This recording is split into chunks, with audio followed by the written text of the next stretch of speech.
I'm way too close. Yeah. Hey, it's Tony Martinez and my lovely co-host Jamie Gaynor here with the Implied Project. Thank you guys all for tuning in. Hey, Marco Castro, I see your message. Hola, muchachos. Yeah, Marco Castro, I know him. Is that a buddy of yours? Yeah. All righty. And I'm excited. We've got a very experienced professional boudoir photographer with us today, Marco Ibanez. Welcome, sir. Thank you very much. Thank you very much for inviting me. Yes, we're excited to have you, Jamie. I got to say, this is a new look for you. I'm sure the fans are going to be like, "What the hell? What I love it. You look like Katy time for a Perry. wig today. Katy I've Perry. been obsessed with this thing. Yeah. I got it earlier today. I've been obsessed with it, so it's time. Got to bring it out.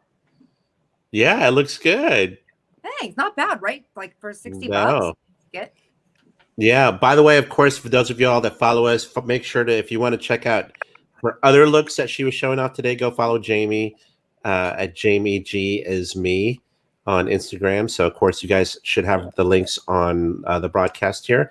In the meantime, if you guys have questions during the show, feel free to post a comment, whether you're on Facebook or YouTube, and we shall see it here. And we'll pop it up on the screen for Marco to answer. Mm-hmm.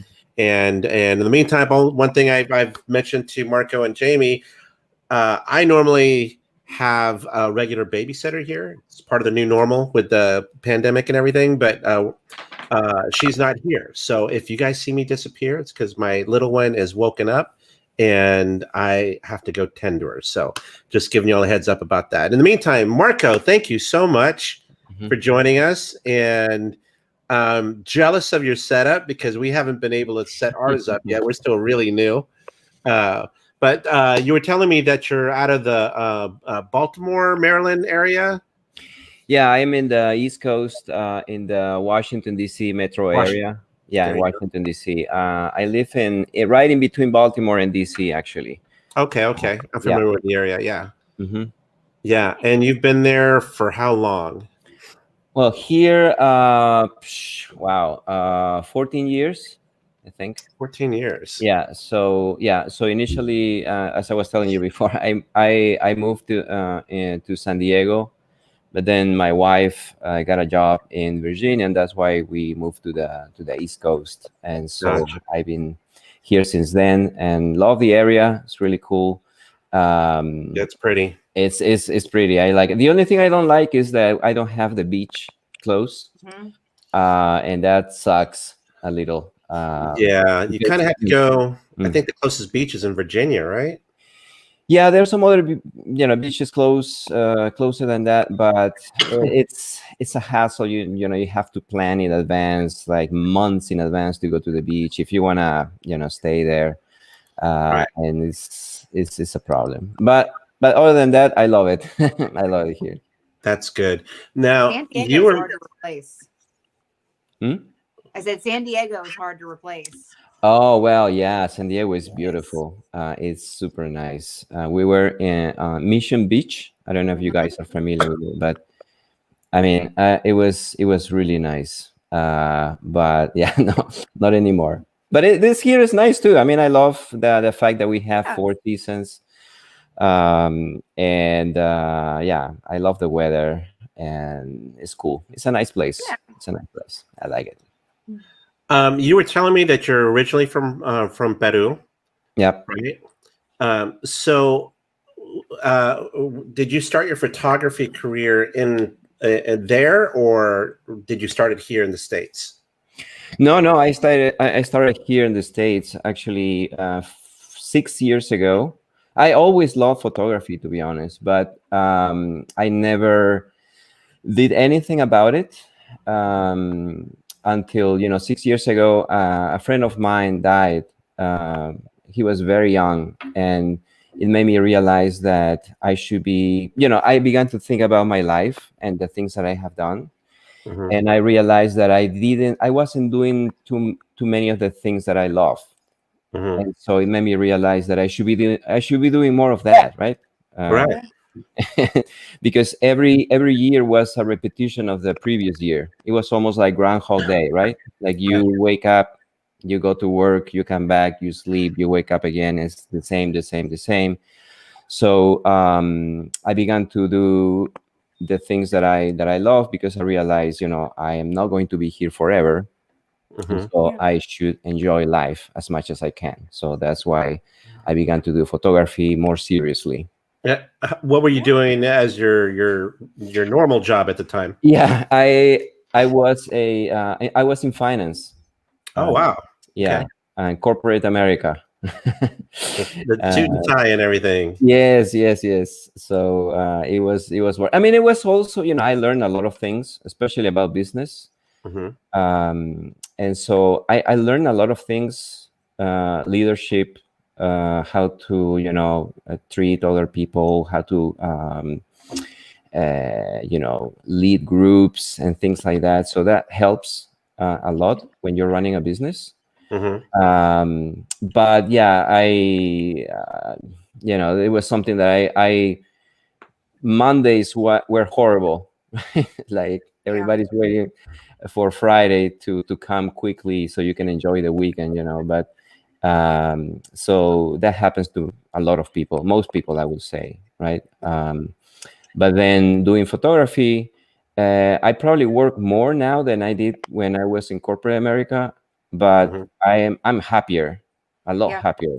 And my wife noticed, and my kids too, and so because I'm with them a lot more, and it's all better. I mean, I enjoy it a lot more than having a regular job. Yeah, that's good. Yeah.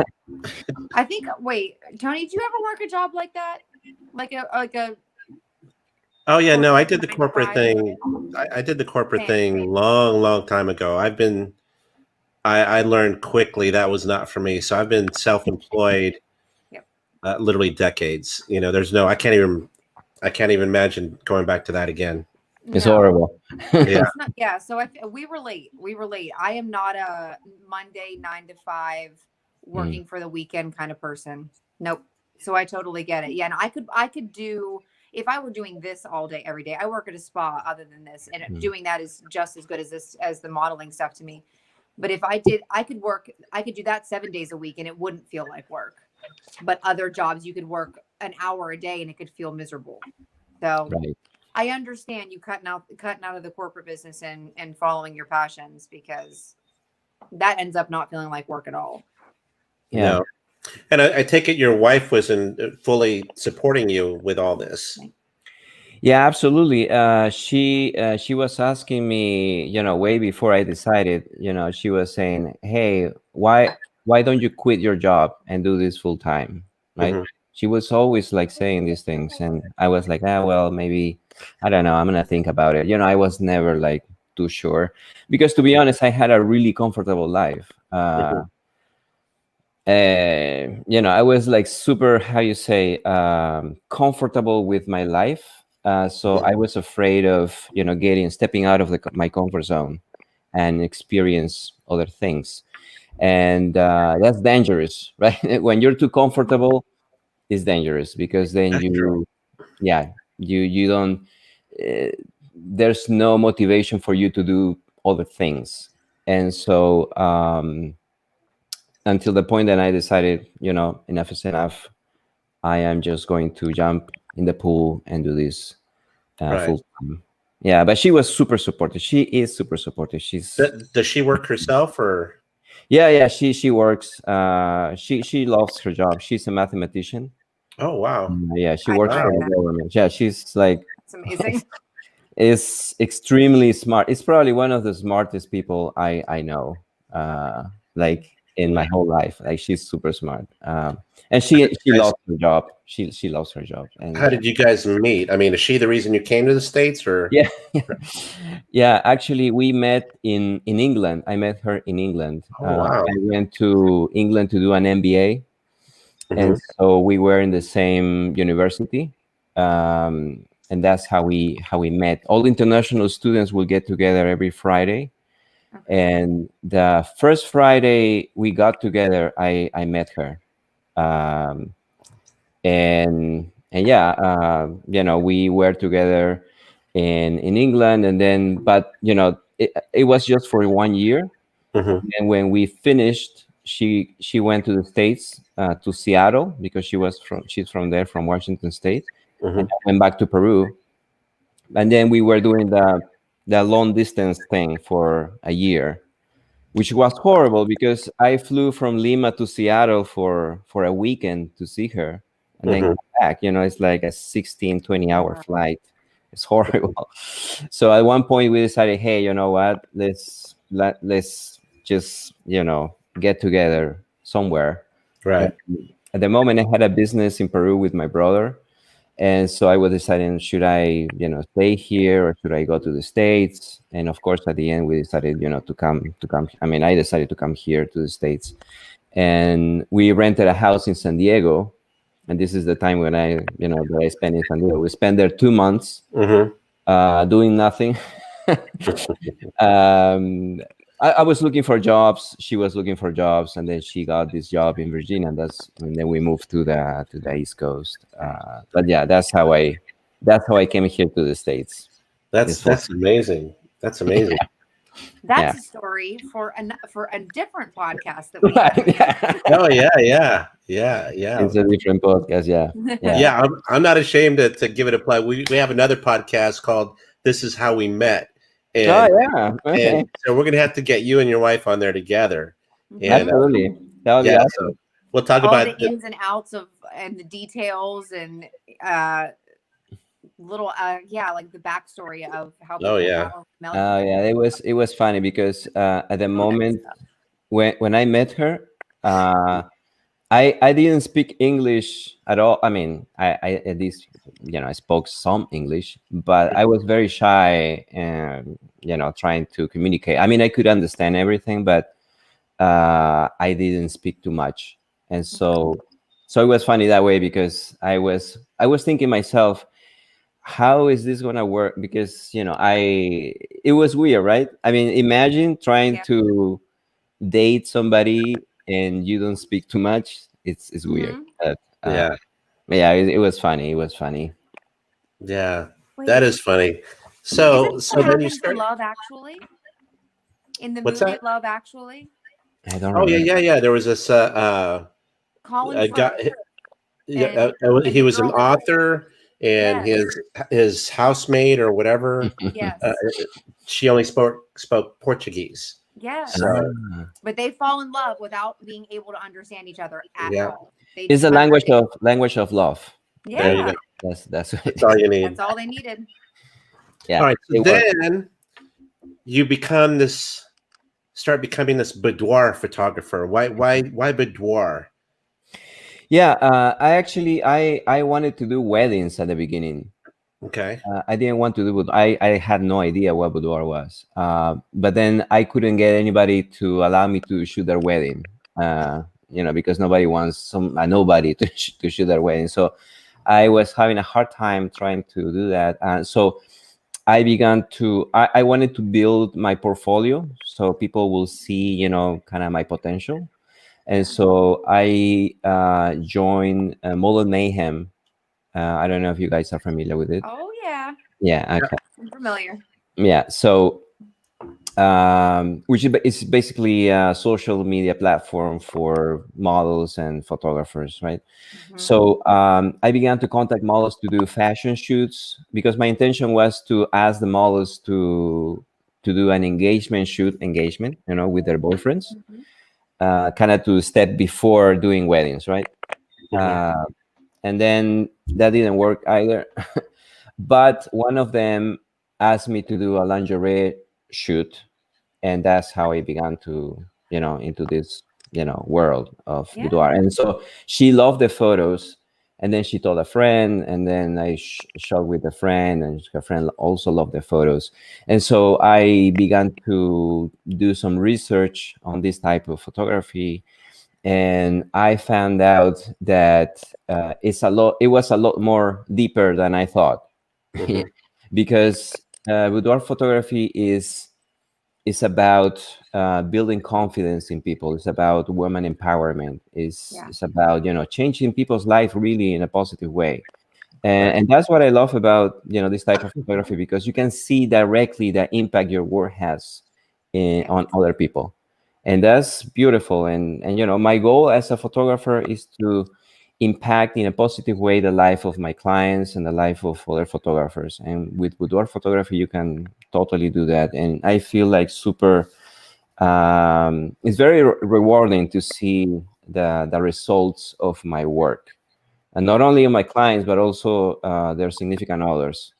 The other day, I got a message from one of my client husbands that he sent me a thank you note, which Mhm. was amazing because you normally expect thank you notes from your clients, Mm-hmm. but the husband went out of his way to send me this note saying, hey, I'm so and so. You photograph my wife, and you treat her with so much respect, and the photos are just beautiful. And I'm in love with my wife, and you made 2020 better for me. And so, those kind of Yeah. things, are super nice, right? No, that is nice.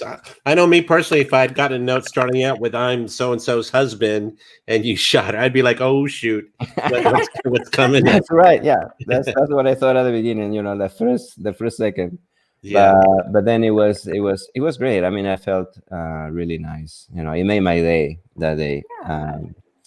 But it's nice to hear those comments from people. right.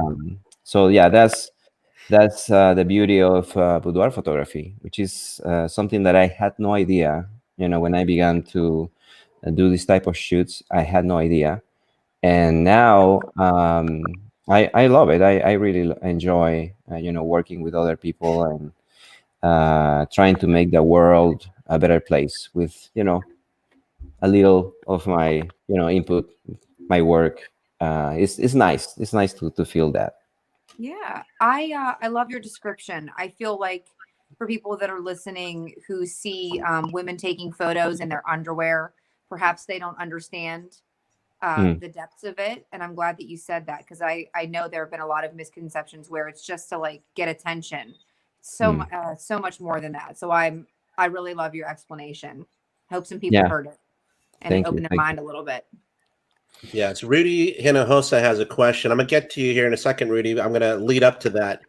Um, as far as when you started out with boudoir photography, if you could go back, what was it, 6 years ago when you started? Mm. If you could go back 6 years and talk to yourself, what would be the number one tip you would tell yourself so that you wouldn't have screwed up from the beginning to make it to the, or out? Actually, let me put it a different way: to make you better right from the start. What would be the Yeah. number one tip? Yeah, that's a good question. I would have invested on my education a lot earlier on myself, right? Because I made the mistake that I think a lot of new photographers do, that I invested a lot of my money on equipment because I thought the equipment will make my images better. And it does a little because, there's a difference between a full frame camera and a crop sensor or, some other cameras. But I think the most impact is going to be when you learn from somebody that already knows, right? Otherwise, what happened to me is that I lost a lot of time because I was trying things on my own and Mhm. trial, by doing, right? Trial and error. Mm-hmm. And you also learn doing that, but it's going to take you a long time, right? And Right. people don't seem, I mean, I have learned to value my time, right? Especially after, as I was mentioning, when my friend died, then I realized, hey, I don't have, I don't want to sound pessimistic, right? But I realized that I didn't have the whole eternity, for to do things. So I wanted to act and be quick and make things happen. And so for that, the best thing is to invest in your education. Go to workshops, learn your craft, learn how to compose, understand light, and those are the things that I will, tell myself. If I had the opportunity to talk to myself, 5 years ago, Mhm. to do that, right? Um, so yeah, that's what I would have said to myself.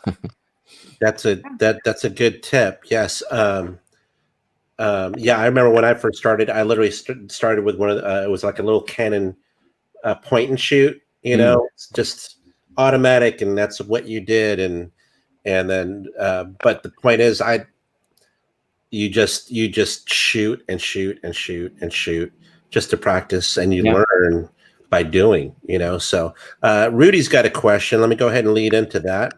Rudy Hinojosa asks, dive into the good stuff, tips and tricks you would tell fellow photographers to improve on boudoir style. So that's the question. Yeah, that's thank you for the question, Rudy. For boudoir photography, I think there are two things that you can, boudoir photographers need. The first one is to know how to relate to other people, to try to improve your emotional intelligence. I think that's important not only for photographers, but for anybody really, because we deal with people all the time for whatever we want to do. You go to the grocery store, you go to the hairdresser, you go anything that you want to do, you have to deal with people. And especially for photographers, you have to learn how to do that. And especially for boudoir photography, because it's very personal, it's very intimate. And even more if you're a male boudoir photographer, right? So, so Rudy, if you want to do boudoir photography, that's something you need to work on, is to understand, the emotions, and to learn how to also control your emotions, but learn how to, have empathy with other people, how to communicate with other people, with other, in this case, women, if you want to do boudoir photography. So that would be my first recommendation. The second one, and this is more related just to the boudoir itself, is for boudoir photography, I think it's very important to develop posing skills, how to pose people correctly, right? And understanding light.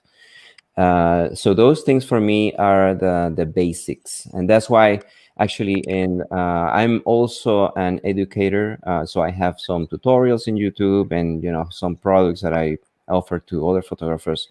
And I have developed a couple of posing guides for photographers to use. I was going to bring that up because you just have one on special right now. Yes.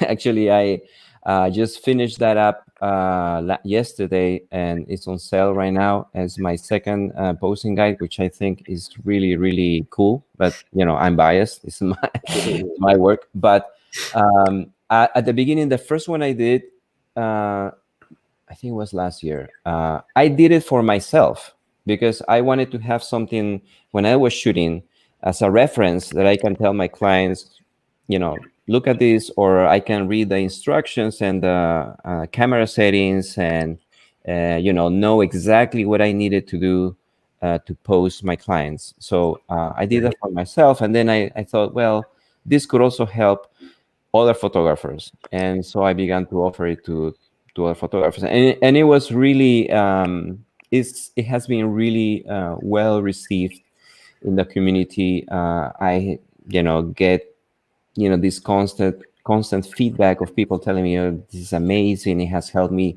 improve my posing skills.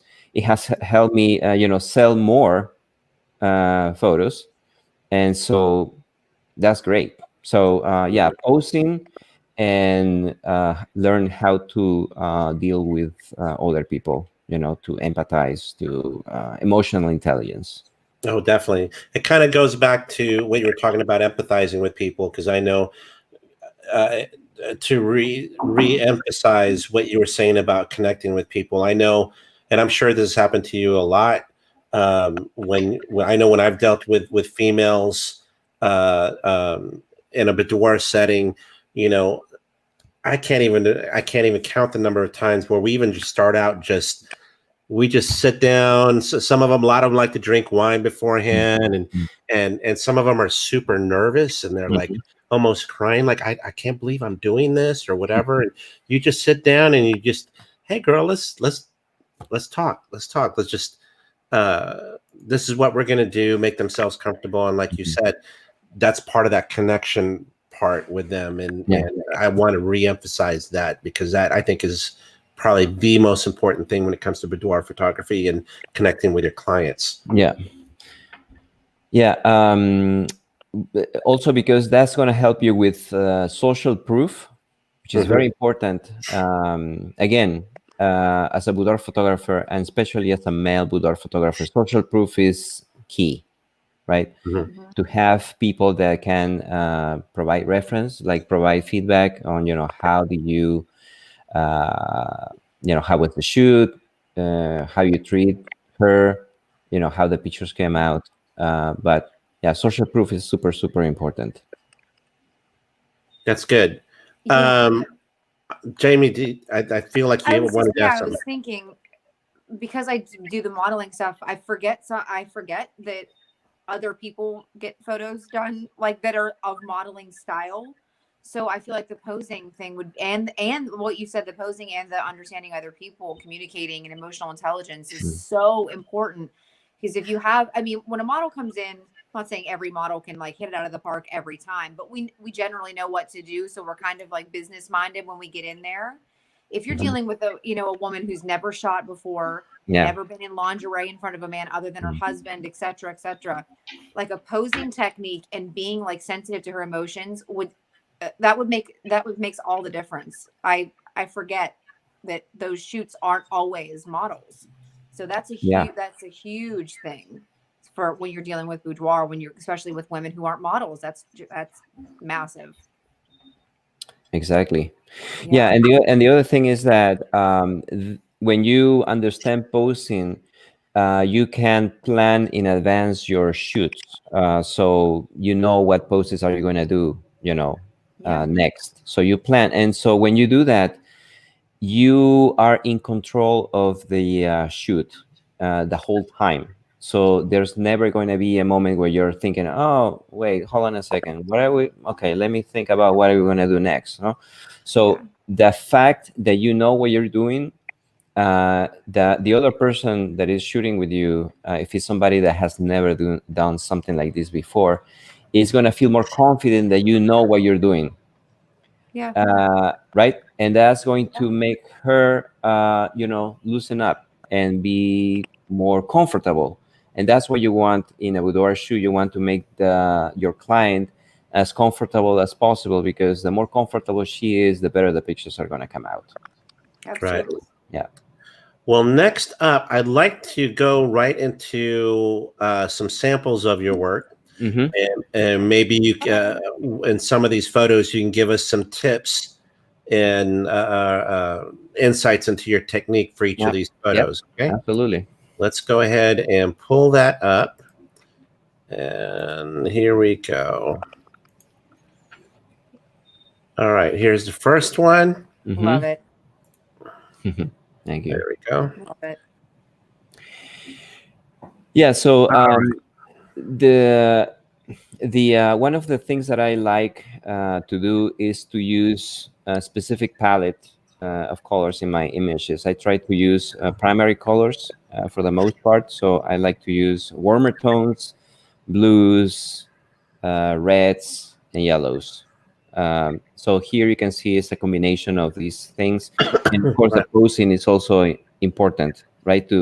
I always say the most important things in boudoir photography is to point your toes and arch your back, to create these lines, right, in the image, and composition as well, right? So have a balanced image. I use things like bed sheets, for example, in this case, to create texture. It gives a different it gives the dimension to the image. It doesn't look flat. It has some volume. So that's what I like to do with my images. Now, what kind of lighting are you using in this particular photo? This is natural light from a window to the right. Yeah, it's all natural. Most of my work is with natural light, and when I don't have natural light, I use whatever I have available in the location that I'm shooting. Table lamps, floor lamps, or whatever is available. I used to use, when I began to do this, I used to use strobes and flashes and soft boxes, and I will bring 2 suitcases full of equipment that I would but it was too much to handle, right? Because I realized that I had to move the light from one side to the other, and have the kick light and the fill light, reflector, and it was too much, right? But now I just work with my camera and a 51.4. That's it. I use that for probably 90% of my images. Okay, I was just going to ask what you shoot with. Yeah, it's a Canon. I'm using the EOS R. Okay. And a 51.4, which is a super cheap lens too. Right. Yeah, and so my thing is that I love simplicity. Less is better, right? So I try to go back to basics, to focus on the things that I consider to be the most important things, which is create art with my clients, the connection with my client, and that's it, basically. Connecting with my client and the creation of beautiful images for her. That photo could be a painting. That last it one could be. saw, like that could easily be a painting. Thank you, because that's actually my influence is 16th century master painters from I love it. yeah, I can tell. Yeah, thank you. That leads to a question. Who did besides the painters that you mentioned, were there any photographers or other artists that you, when you first started, that you looked up to for inspiration? Yeah, I follow a couple of boudoir photographers. To be honest, I don't remember the names now, but they were very light and airy. So at the beginning, actually, I wish my if you see my initial work, it was very light and airy too. But now I shoot dark and moody, right? Because at the beginning I was copying basically the photographers that I was following, but I wasn't happy with the results. Even though I think the photos were nice, but it wasn't me until I found my style, which is more dark and moody, like a painting, like Jamie said. Yeah, it's beautiful. Yeah, I like this one too. I know shooting with the windows in the background is always an issue to deal with, but you do it really well here. Yeah, thank you very much. This one I did in New York, and yeah, it's again, pointed toes, arch back. These are the cornerstones of boudoir photography, I think. To arch your back and to point your toes and to create those beautiful lines. The creation of triangles with the legs and the arms is key. And also the other thing that for me is very important, and this is my personal taste, is I like to deliver very specific emotions with my images. And the way to do that is by facial expression. So facial expression for me is very, very important. So you won't see, for example, in my images too much of people smiling, because it delivers a kind of emotion that I don't want to deliver. I mean, it's not that I don't take people, I don't have people smiling in I do, but most of my images are more sensual, more peaceful and sexiness and all of that. And you do that with facial expression, closed eyes, open mouth a little, and the head tilted. And so yeah I want to point this out because, like you mentioned, the curves. I noticed that over here. Of course, she's got a great expression here, but I noticed a curve here. Like you're talking about the triangles. I noticed that here. You've got that here as well. Yeah. For those of y'all that are watching and want to learn, these are basically the tips that he's giving you right here. Yep. S curves and triangles. S curves and triangles. There you go. Exactly. There's more. The same happens here, right? It's the same. So again, arch back, super important to arch your back.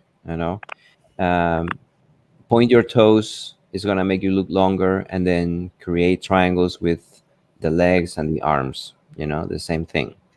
And also, I always work with the light in front of me or to my side, which is the opposite of what most people do, because most people will have the light behind you and indirectly. But for me, I mean, that's fine too, but I want to create volume in my images and movement. And so that's why I use the light in front of me, because I know it's going to create these highlights on the body, right? That you can see on her legs, just tiny line of light on her thigh and, her arms. So that's what I'm looking for when I shoot, the highlights on her skin. Now, are these actual clients or models that you're It's a working? combination. It's a combination of Okay. both. This is a client, for example. Yeah, I like the subtlety here. Yes, and so yeah, again, this is what I'm when I say the highlights. You see the highlights, for example, on her legs. Mhm. This also helps with the composition, right?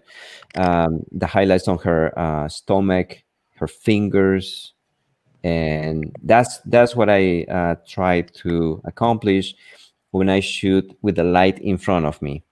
Right. To create this volume and texture. All right. Now I really like this one. I like the color in this one. Yeah, that's a very good point too. Color can change dramatically the message you're communicating, right? For me, I enjoy warmer tones Mhm. because I think it makes the image more cozy. It's a different emotion you're transmitting. And so for me, photographers, we as photographers, we have to take advantage of these things because we don't have the means to communicate all the we don't have, like, for example, in film you have sound or Right. music, or you cannot smells or things that you cannot use, so you have to take advantage of the things you can use, which in this case is body language, and color and textures. So that's what I try to do with the images. If Chris Rembold from Bold Photo heard that, he avoids warm colors at all costs. So I hope he heard that today. He's been listening in, and he makes all of our photos blue, and I give him a hard time. I'm a warm color girl. So I hope you heard that, Chris.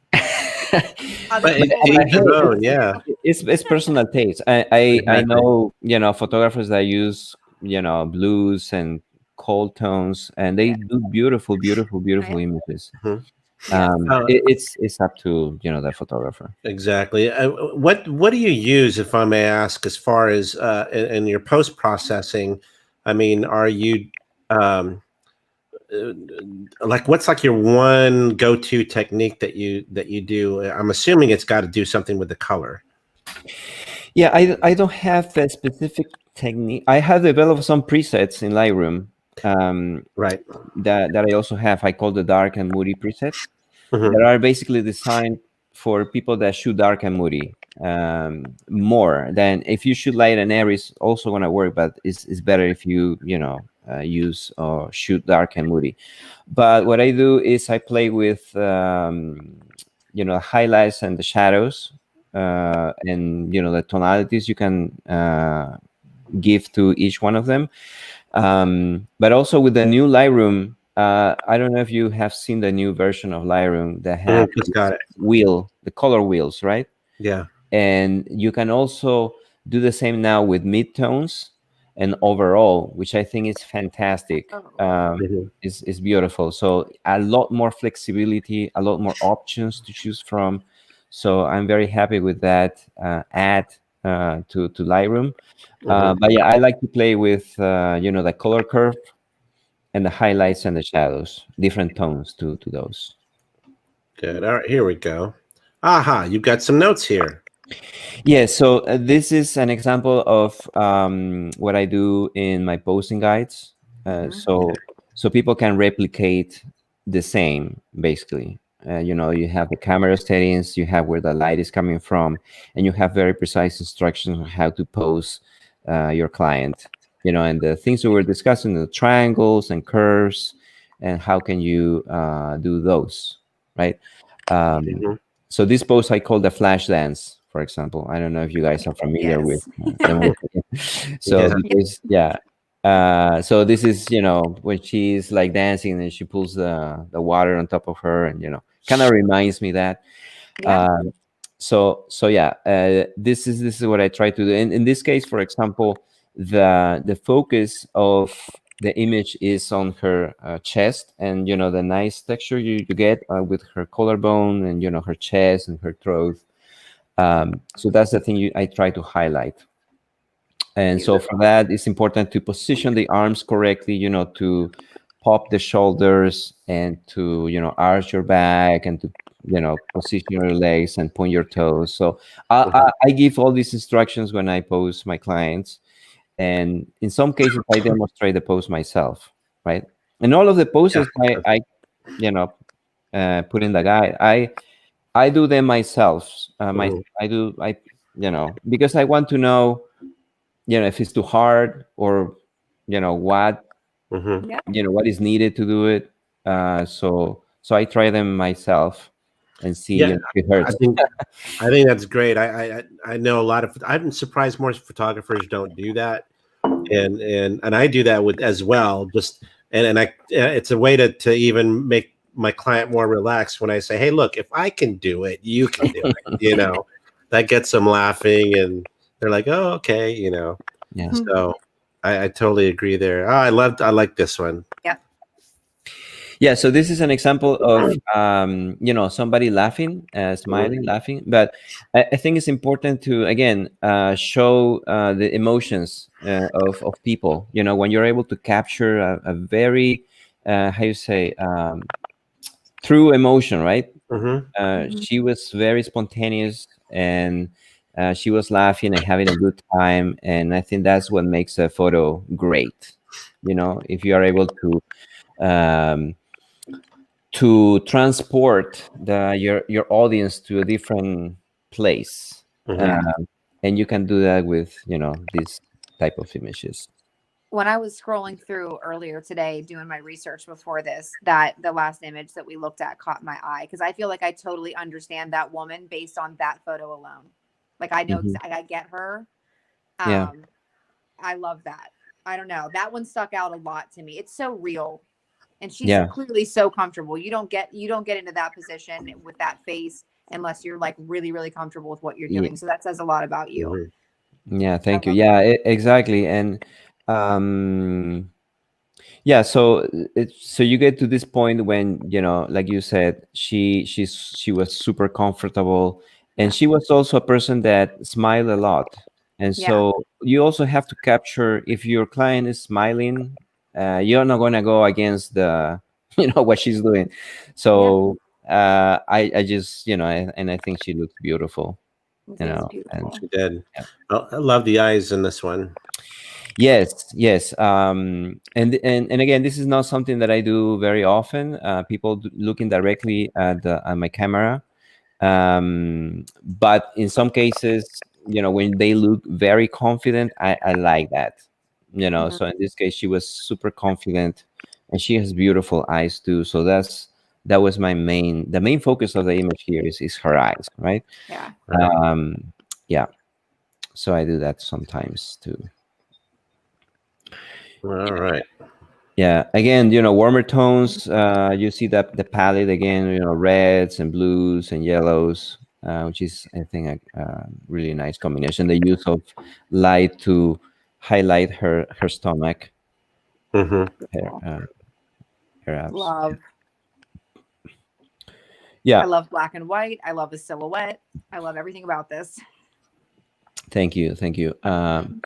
This was very interesting because it was a really dark day, and I was afraid that it was really late in the afternoon, so I was losing light, the natural light, and so I asked her to get in, the window and frame her in the middle, and do this image that turned out really, really nice. I this is one of my favorite of all times. And that tiny this is one that could go on the wall. Light between her legs is like right, the middle. Yep. It's really cool. Yeah. It's like the perfect detail. I love Yeah, it. yeah. Thank you for noticing that, because I thought I was the only one that could not. Nope. Oh no, I noticed Yeah. it. I didn't want to.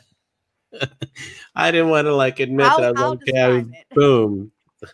I'll It's describe really nice. the space. And it's when you do, yeah, when you do shots like this, I love it because the light kind of like hugs her body. You can see the highlights, for example, on the side of her legs, Right. her calf, Yeah. and so it's really nice. It's beautiful.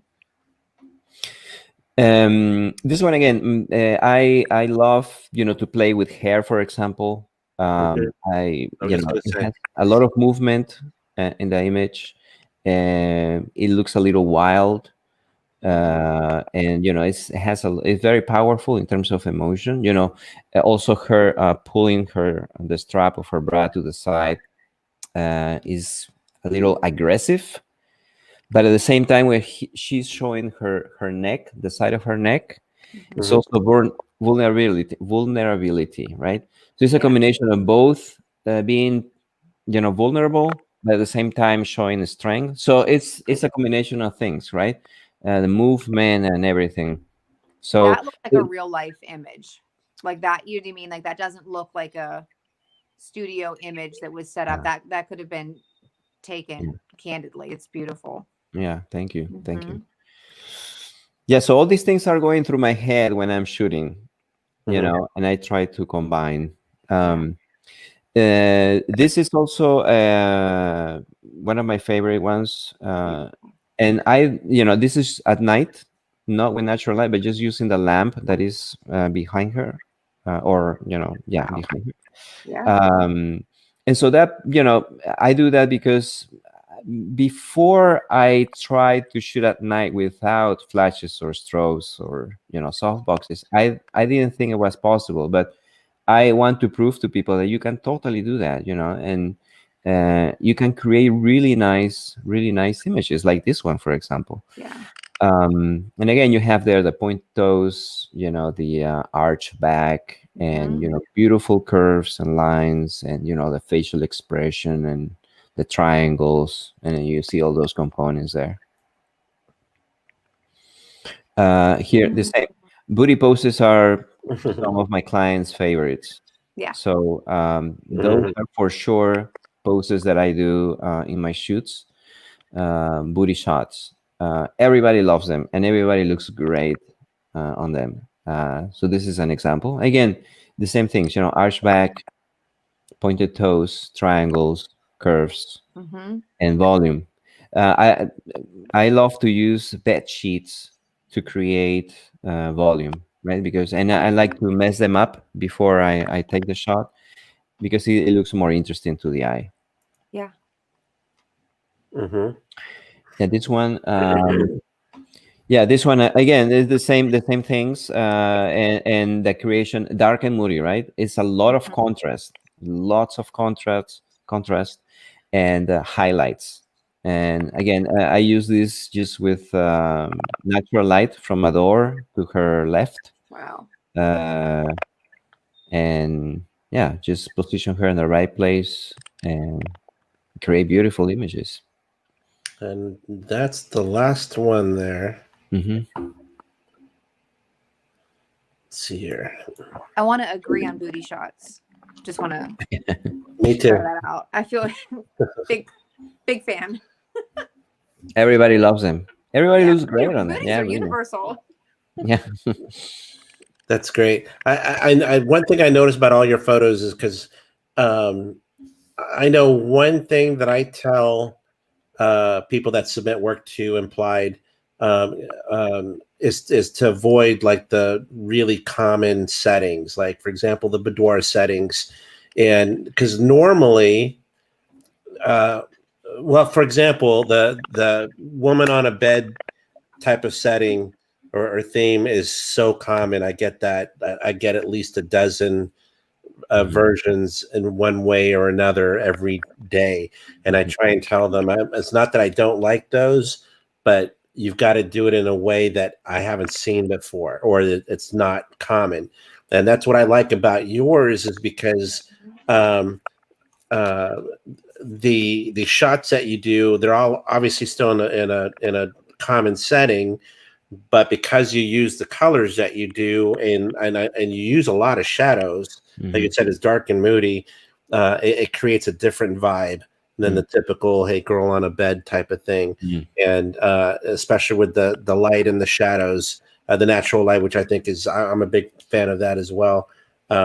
Like I would use your work in an issue as opposed to, which is saying a lot when I said, again, I get those kind of shots all the time, and you have to do something a little bit out of the ordinary to make it really stand out. Not saying that I haven't seen really good images, but it's just I've seen them before, so Right.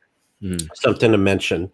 If anybody else, because I know we've got some viewers on the line, if you have any questions, feel free to go ahead and post them, and obviously we'll ask Marco. In the meantime, you mentioned your stuff that you have available for photographers, like your posing guide, and I know you've got a lot of other things, like you mentioned your presets. I know you had workshops, but are you doing any right now, considering the pandemic and everything? Yeah, thanks for asking. I had some plan this year that I had to postpone for next year because of the pandemic. I'm going to release my workshops for 2021 this week. Oh, okay, great. Yes. I'm planning to do July, August, September. Hoping, I think it's gonna be okay, but hopefully.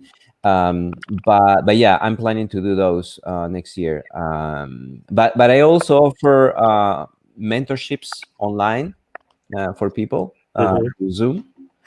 So yeah, all of those will be available in my website. This week. Yes, and I'm going to update that because I only just found out about it right before the show. So I'll make sure to add those links to the show description so you guys can go ahead and check those out. And I know Jamie's got to ask her Zodiac stuff, so. Okay, I will. He didn't say anything that was so obvious to me. So yeah, when's your birthday? My birthday, June 3rd. Gemini. Yes. Okay. Well, that explains some of the. So you're super intellectual. That now it makes sense. See now. Okay. Now I'm glad that you said that, Tony.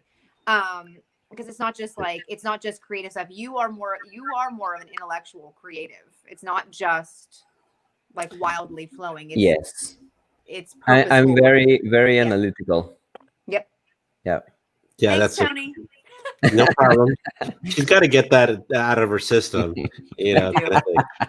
I have a question. I mentioned about the boudoir thing and how, what I like to see. What's one thing that you like? Actually, let me pose it in two different ways. First way is, what is it when you're looking at other work from other photographers? What's something that totally irks you as far as like fingernails on a chalkboard? You're like, oh, I hate that, or like I wish they would do this instead. The one thing is pointed toes. When I don't see that they're pointing their toes, it just drives me crazy. And then when there's two things. The one is that, and the other one is the horizon lines. I want them to be like straight. If it's like a little like this, I can't. Yes. It's like makes my eye twitch. Yeah. But it's not. I mean, it's not that it's bad, right? I mean, if you like it, it's fine. Right. Everybody, it's a subjective thing, of course. Yeah, Exactly. Who is it? Now, I asked you who your inspirations were when you first started. Who do you like now? Well, I follow some photographers that are no boudoir photographers. I try not to look at other boudoir photographers. I try to look for inspiration on photographers that have a different that work in a different field. For example, Gregory Crutzen is one photographer I really admire. His photos are amazing. Mhm. They look like uh, it looks like a movie, and he really there's a documentary in, I think it's in Netflix now or in Amazon. Oh, really? Okay. Yeah, it's about how he creates his images. He works with budgets that are like $1 million budgets, Mhm. and he recreates. He uses a lot of equipment, and almost create his own sets just for Mhm. specific images. But they look like super super cool. So I every think I little know who that detail in his is. images, yeah, every little Yeah. detail means it is there for a reason, Mhm. right? So there's a lot of intention in there in his photos. I love the work of Annie Leibovitz. Annie Hmm. Oh Leibovitz, yeah, Annie. She's awesome. amazing work. Yeah, that's And one of the yeah, reasons I started Implied, because I loved her work, early work in Playboy, like mm. years ago. She was just freaking awesome with that. Yeah, another photographer that I love is Richard Tushman, uh, Hmm. which is, I don't know if you guys know him, but he works with dioramas, and he creates these worlds, similar to, in a way, to Gregory Crutzen. Um, but yeah, I also love to watch movies. Cinematography is Hmm. great, I think, for inspiration on how Right. to use light and how to compose specifically. Hmm. Uh, Watching movies has given me a lot of um, ideas, right, on Hmm. how to improve my images. That's great. That's a good idea. All Yeah. right. Have you Yeah. seen the movie Parasite, for example? I Mhm. just saw that last night. I was browsing. I'm like, I actually added it to my watch list, but I have not seen that You yet. have to watch that movie. Is just it's a piece of art in terms of composition. Hmm. um, you can watch the movie and then watch a video on the composition of that movie, and then watch the movie again, and Hmm. it's like it's I've never seen a movie that has been done with so much attention to where the characters are placed, the pace of, the camera movement, the Hmm. music. I mean, everything in that movie is thought in advance, to have a meaning. And it's just beautiful. It's really, really nice, really Yeah. put together. Yeah. The color, the use of color, everything. So yeah, it's probably the best movie I have seen in my life. Wow, that's saying something. Wow. Yeah. Oh yeah. That's saying something. I feel the same way about Pan's Labyrinth. Have y'all seen that? Mm, Yeah. Long That, time ago uh, though. so great. Yeah. that's just a gorgeous. I mean, the story is awesome too, but like yourself, I love every element of that film. It's Mm, easily one of my top three movies of all time. yeah. Mm. But yeah, Parasite is something else. You should watch it. No, well, I added it to my watch list. Now I'm gonna have to move it up in the queue, so I'm like gonna Yeah, yeah, for sure. watch that soon. Well, I thank you so much for joining us. I really Thank appreciate you. it. Yeah, no, thank you guys. I loved talking to you guys, and hopefully we gave some good insights to the people that are watching.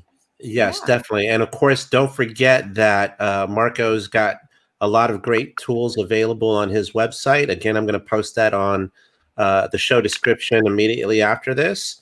And so feel free to take advantage of that. And Marco, again, thank you so much. And do you have anything last piece of advice that you'd like to give to people out there? Well, no, the only thing is that, if you are interested in doing boudoir photography, it's a tough, it's a difficult road, but it's very rewarding, and you just need to practice, and practice. You Yes. know, that's key. Actually, that reminds me, there was a question I was going to ask you earlier, and I got sidetracked. When it comes to boudoir photography, now you do this full time. Yeah. So, what would be your strategy for people if they want to get? Because obviously, there's plenty of full time wedding photographers and whatnot, but boudoir is a different thing altogether, and it's hard to do that professionally, like that's all you do. So what was your strategy in starting your business, and some of the tips and pitfalls that you would advise people of? Yeah, similar to what I said before, I think the how to relate to other people, how to deal with other people, create social proof. I think that's super important. Before, I mean, you have to work toward that, to create social proof, but also to put your name out there, right? Because some people think, oh, okay, I'm gonna do this, and they put their website and they just wait for people to call them. It's not gonna happen, right? It's not gonna happen. Mhm. You have to put your name out there. You have to do the Facebook thing, the Facebook ads. You have to do the Google. You have to do Pinterest. You have to do Instagram, TikTok. I mean, you have to be everywhere. You have to put your name out there. Go participate in contests, win them. Practice, practice, practice, and it's just a lot of effort. It's going to be a lot of work, but it's going to be worth it. I mean, if this is something you are truly passionate about, you're going to love it. And it's about, as they say, it's not about the end. It's about the journey, right? It's all about the journey. So yeah, that would be my recommendation for people trying to do boudoir. That's great. All right. Well, again, that's Marco Ibanez.